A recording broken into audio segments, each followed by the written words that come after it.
Tri-County football is getting ready for their 2022 season with a number of changes ahead. The Trojans will be moving back to Class C2, which is 11-man football. Additionally, they lost some key pieces from last year's playoff group. Head coach Brett Scheiding talked about where the team stands about a week and a half from kickoff.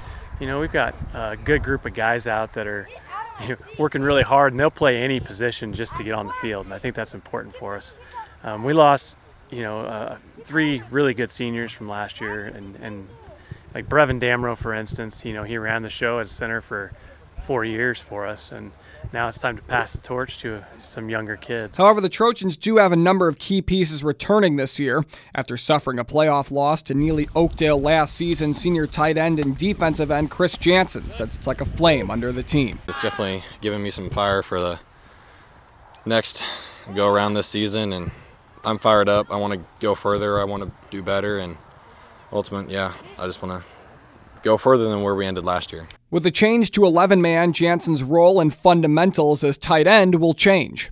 I'm going to see a lot more of running pass routes and catching the ball, so I definitely need to be quicker with my feet, a lot more agile, catching the ball, to stay focused, understanding my role, so that way I can help other kids. 1, 2, 3, hard work! While moving to 11-man will have its own set of challenges, Scheiding talked about how the Trojans' coaching staff is getting the team ready. I think the biggest thing is size. We have to make up for size. The opponents that we're going to play are going to be bigger than us every single week, but I think we have to be able to use our athleticism and be confident in what we're doing. We have to work really hard during the week and hone our skills to the point that we're comfortable and no fear. A piece that'll help the Trojans is junior quarterback Dustin Kapke is getting ready for his second season under center. With a year already under his belt, Kapke now feels he's at a new level. Last year, I was kind of unconfident in myself at first, but as the year progressed, I became more confident in what I was doing and kind of started to make better decisions.